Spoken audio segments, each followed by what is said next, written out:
नमस्ते दोस्तों। मुझे पता है कि पिछले कुछ हफ्ते आपके लिए कितने भारी रहे हैं।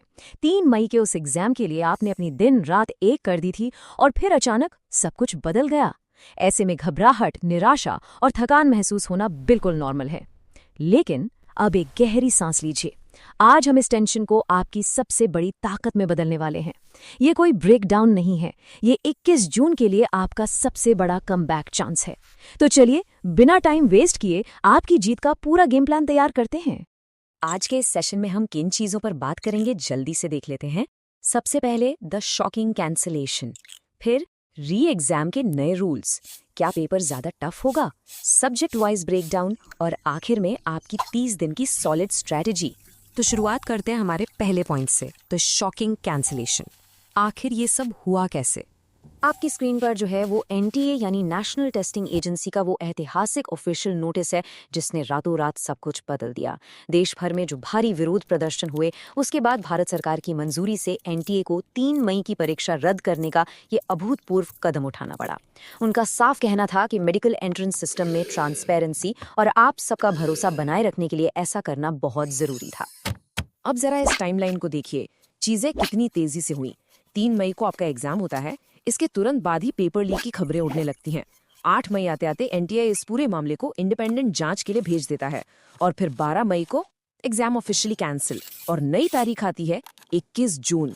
लेकिन पर्दे के पीछे क्या चल रहा था? दरअसल जांच में एक बहुत बड़े रैकेट का पर्दाफाश हुआ। टेलीग्राम और व्हाट्सएप पर पेपर लीक हुए थे। नासिक से लेकर नांदेड़ तक कोचिंग सेंटर वालों और बिचौलियों की गिरफ्तारियां हुई और तो और 30-30 लाख रुपए की डील्स की खबरें भी सामने आई।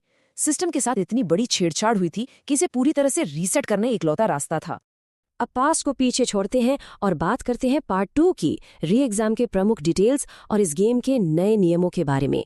शिक्षा मंत्री धर्मेंद्र प्रधान जी ने एक बहुत बड़ी अनाउंसमेंट की है। ध्यान से सुनिए क्योंकि ये एक गेम चेंजर है। पुराना जो पेन और पेपर वाला ओएमआर सिस्टम था ना, वो अब खत्म हो गया है। जी हाँ, 21 जून का आपका एग्जाम पूरी तरह से सीबीटी यानी कंप्यूटर बेस्ड टेस्ट मोड में होगा।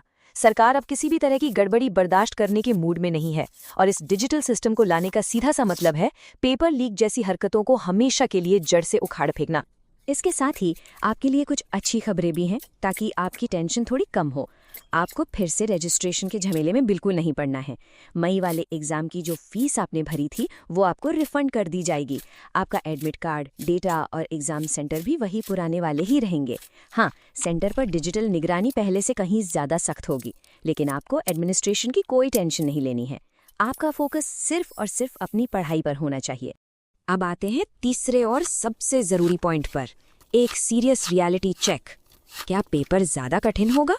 मुझे पता है इस वक्त हर स्टूडेंट, हर पेरेंट के दिमाग में बस यही एक सवाल घूम रहा है, क्या कैंसलेशन के इतने बड़े ट्रॉमा के बाद स्टूडेंट्स को राहत देने के लिए पेपर आसान बनाया जाएगा या फिर लेवल और बढ़ा दिया जाएगा? चलिए हवाई बातों की जगह सीधे डेटा पर बात करते हैं। अगर हम हिस्ट्री देखें तो पिक्चर बिल्कुल साफ है। जरा पिछले री एग्जाम्स के ट्रेंड्स पर नजर डालिए, खासकर AIPMT 2015 और नीट 2024। इन दोनों ही बार री एग्जाम का पेपर ओरिजिनल पेपर के मुकाबले काफी ज्यादा टफ था। ऐसा क्यों? क्योंकि एनटीए को स्कोर को बहुत ज्यादा बढ़ने यानी इन्फ्लेशन से रोकना होता है, रैंक्स के बीच अंतर मेंटेन करना होता है और सबसे बड़ी बात, एग्जाम की साख बचानी होती है। इसके अलावा आपको तैयारी के लिए 5 हफ्ते का एक्स्ट्रा टाइम भी तो मिला है। इसलिए मेरी मानिए तो खुद को मॉडरेट से टफ पेपर के लिए तैयार रखिए। पेपर आसान आएगा, इस मुगालते में बिल्कुल मत रहिएगा। तो फिर फोकस कहाँ करना है? चलिए देखते हैं पार्ट 4 में सब्जेक्ट वाइज ब्रेकडाउन।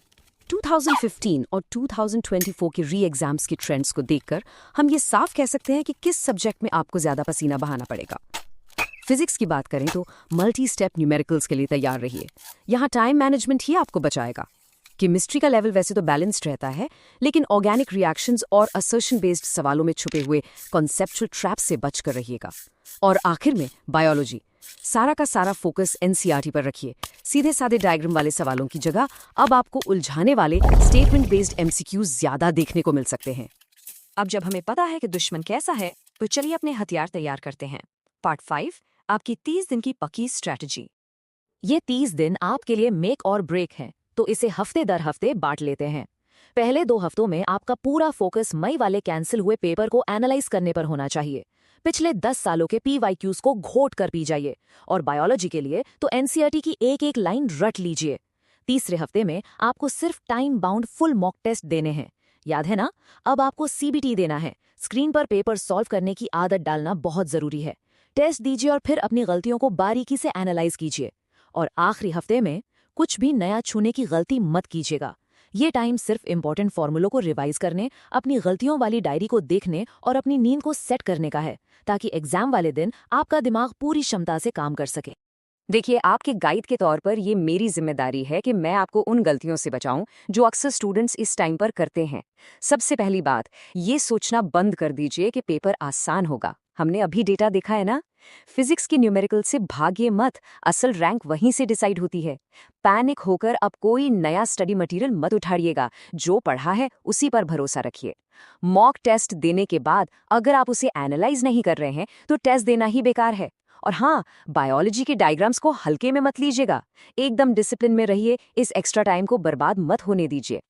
तो दोस्तों, हमने कैंसिलेशन की वजह, नई CBT मोड, पेपर के लेवल और आपकी सक्सेस के पूरे रोड मैप को अच्छे से डिकोड कर लिया है। आपको 30 दिन का ये ऐसा दूसरा मौका मिला है जो हर किसी की किस्मत में नहीं होता।